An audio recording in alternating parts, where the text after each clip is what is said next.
Sir, thanks for joining us today on Leadership Log, which is a podcast for the Air Force Lifecycle Management Center community on topics of interest, and certainly a topic of interest now is getting to know our commander. So thanks for joining us today. Yeah, absolutely. Happy to be here. So, sir, if you could just start off, give us a little background on your path that led you to this point. Sure. Well, absent reading my bio out loud, I'm a career acquirer. This has been what I've done my entire career. So I started off as an engineer, mechanical engineering, at the Ballistic Missile Office at Norton Air Force Base in Southern California, working on a program called Peacekeeper Rail Garrison. That's where I got my start. Like a lot of engineers, I eventually formally bridged over to program management.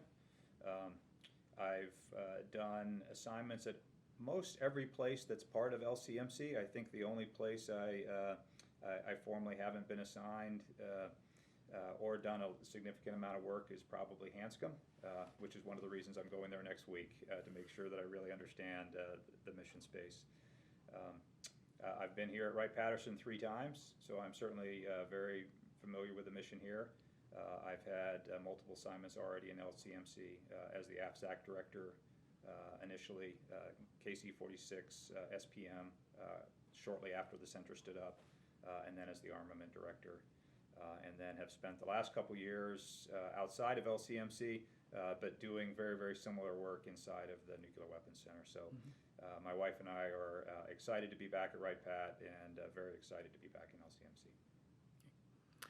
I know you grew up in a military family. Your father was in the Air Force, and so if you could share with us some thoughts about your basic ideas of teamwork and leadership and what it means to be a good airman.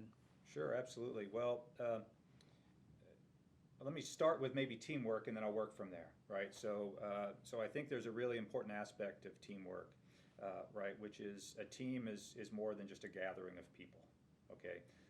And so what makes a team more than a gathering of people is kind of a common purpose and a shared set of values, right? And I think what makes our team great is we have a very good shared set of values in the Air Force core values. And for me, those are foundational. They're foundational for me personally in how I lead my life and how I try to lead. And I think for the majority of our folks, they're also foundational as we think about how we go about executing the programs on behalf of the warfighter. So from a team perspective, from a leadership perspective, to me, everything goes back to our core values. And I'll use maybe just a quick example that relates to ongoing discussions with diversity and inclusion. Okay, so I think one of the easiest ways to evaluate everything we do in the organization is kind of through that lens of our core values. And I used an example previously when asked about this, about how we act and treat each other. And my example had to do with something that is somewhat fundamental to us, right? That if you and I were walking down a hall together and we saw a piece of trash on the ground, right? I think we would naturally reach down and pick up that piece of trash and know that we had to throw it away, okay?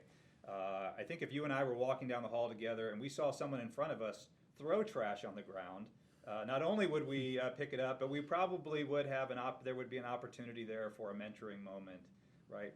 What we wouldn't do is rationalize that behavior, right? We wouldn't try to convince ourselves that maybe there's a new file plan inside the organization, right, that now is why that person threw all that paper on the floor, and then we would walk past it. That's just not how we would behave. But some of these other behaviors that we now talk about, right, inside of our organization, to me, are just like trash in our organization, right? We have to address them, and we can't allow ourselves to rationalize behavior that we know is wrong, okay? And all of that fundamentally goes back to that very original thing that we were talking about with core values, yep. Right? Excellence in all we do, integrity first, service before self, those are foundational. And if we use those, I think, to guide our behaviors and to judge our behaviors in the organization, I think everything becomes aligned to where it needs to be, which is a pure focus on delivering capability. Yeah. General Brown, speaking of delivering capability, General Brown has spoken in stark terms about the need to accelerate change or lose. And I'd like to hear your thoughts, specifically since as the commander of this organization, you're going to be front and center in a great deal of that change. Yeah, so great. So that is absolutely true and absolutely what we have to be focused on. I will offer my assessment that this isn't the first chief who has expressed to us that we need to go faster. I can't recall a chief that suggested that we should probably slow down how we go about doing our business, right? So I think General Brown is continuing a discussion that has been going on for some time about how we are able to pivot and deliver capability faster. And that's clearly driven by a reinvigoration of our concerns about peer competition and what we're seeing behavior-wise and activity-wise relative particularly to China and Russia. And so General Brown is absolutely right. We have got to figure out as an organization how to be more responsive and certainly how to meet our commitments to the warfighter relative to schedule. So you mentioned, sir, before that you've got a wide range of experience in acquisition career. So how can that experience help you bring about the types of innovation that we need to do in order to deliver faster to the warfighter? Yeah, great. So there's lots of we've got lots of new tools. We've got lots of new authorities. What I would contend is we've always had lots of tools and lots of authorities. We haven't always taken full advantage of them. And so I think what we have now is a real opportunity to look at across a much broader range of authorities now to ensure that we are aligning in the best possible way our acquisition approach with the desired outcome and the timing. And we now have opportunities to do that in much more creative ways than we've done before. And so, I've seen systems when I was the armament director. I was very proud of what our team did on Advanced Precision Kill Weapon System. It was a Jew-on. From the point that we had money to the point that we were using that weapon system in combat was a very short number of months. Right, so we have, even prior to having some of these authorities, we know how as an enterprise to go fast and to be innovative. What these new authorities now offer up for us is a wider range of potential ways that we can leverage to do that. But all of these things are tools, and as tools, right, where leadership comes into play. Why we have senior leaders who are involved in these programs is ensuring that we're applying the right tool for the right application so that we can get the right outcome from it. Mm-hmm. Technology has driven us to a point where there's, like, the military Internet of Things is talked about, and advanced manufacturing techniques that are coming along that offer the promise to revolutionize things in battle management and sustainment and logistics. So I wanted to see what you thought about how we can leverage those things to make improvements in our systems when that might require a level of horizontal engagement that we haven't always been entirely successful implementing. Yeah, so I think this is really one of our biggest challenges. Okay, and it's this idea. I think we have a ton of ways right now for which we're encouraging innovation, whether it would be through AFWorks, whether it be through more traditional means like SIBRs, whether it's the Rapid Sustainment Office and the activities we're doing that are coming up later this month with Advanced Manufacturing Olympics. Right, we have a wide range of programs and I think a very encouraging leadership culture to drive innovation and to find new and faster ways to do activities. What we continue to struggle with, and I think one of the areas that I will be trying to focus on, is how do we take those ideas, especially the best ideas, and get them to scale? And I think that's really where your question comes in, right? Because it's one thing to identify an opportunity, right, to be innovative and do something better. It's a much bigger challenge to then take that and apply it across, right, either an entire weapon system or across the Air Force. And at some point in there, you go from utilizing these techniques and these funding sources that we have that are very tactical to now having to engage across a much more challenging environment, which is the Air Force corporate structure. And so I don't have a great answer yet for how we really enable scale, but I think that's one of the most critical questions that we have to work our way through. The Rapid Sustainment Office is a place that is really taking on that question, as is others. And I think if we're really going to leverage everything you talked about, which is a huge opportunity, we got to figure out how to do that better. Sir, state and local governments are beginning to allow businesses to reopen at some of the sites where LCMC is located. By and large, across the center, we've taken kind of a trailing strategy to this, basically minimize the level of exposure to risk that for our individuals. Do you see this kind of trailing strategy continuing on in the foreseeable future? Or? Yeah, so I don't necessarily love the term trailing strategy because it seems somewhat reactive to me, and I don't really think that reflects what our strategy is. What I have clearly conveyed is my focus is 100% on capability, is our ability to do the mission for the warfighter.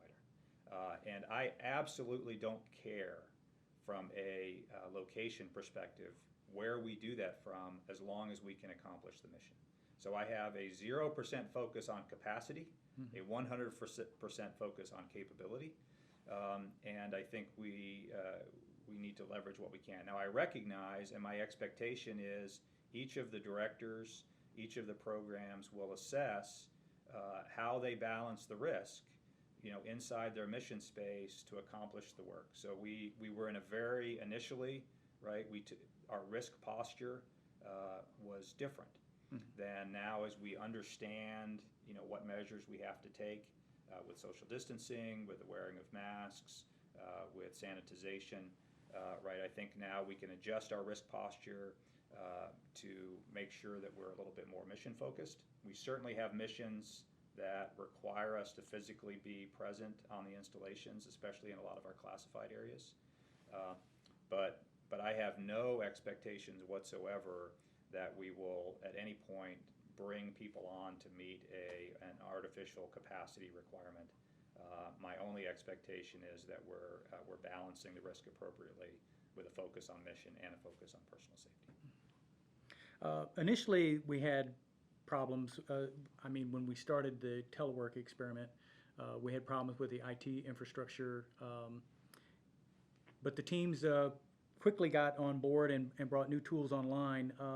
Going forward, do you think, as we discover what this end state is going to look like, how do you think we're going to have to meld or morph our IT infrastructure in order to meet that objective? Yeah, so that's a great question. It's going to be one of my focus areas. So my personal view is, pre-COVID, we underutilized telework as a workforce tool.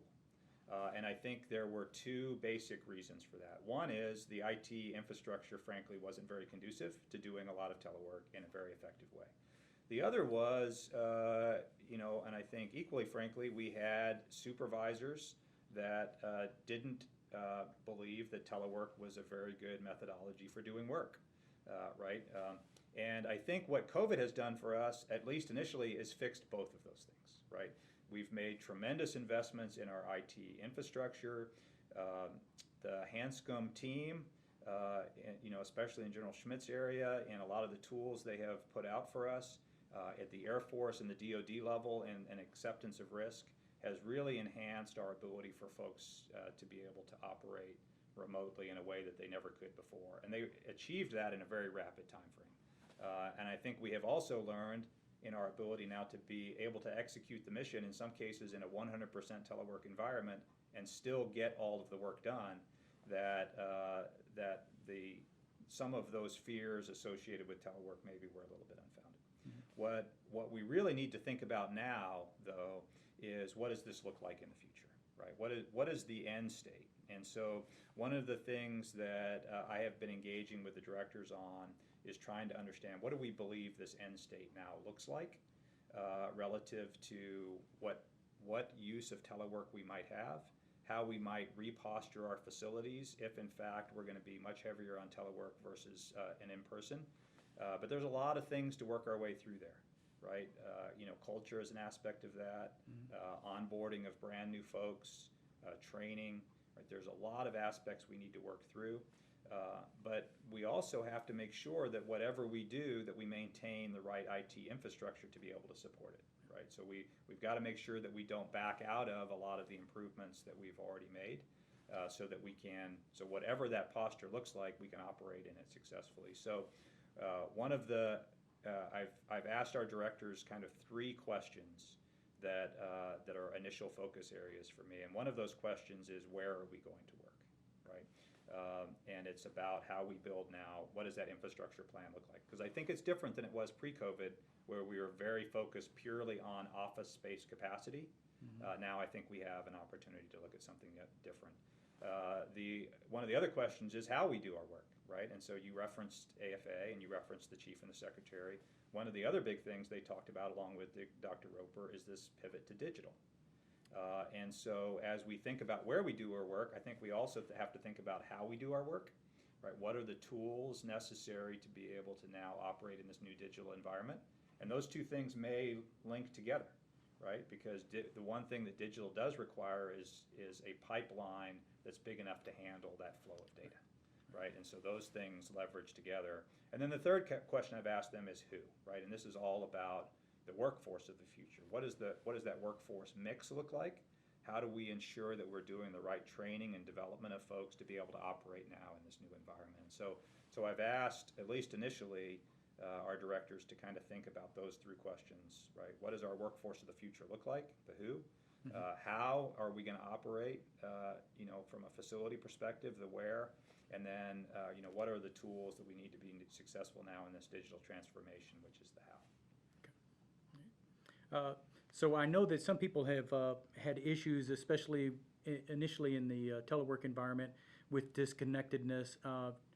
It makes it a little tougher for people to talk through their day-to-day problems, to be a good wingman to their counterparts. And so just want to see what tools you use or what methods you use in order to deal with stress and just kind of the typical kind of challenges that come along through your day. Yeah, sure. So I was a little bit COVID prepared in that regard. So my wife is my wingman, and my wife and I run together.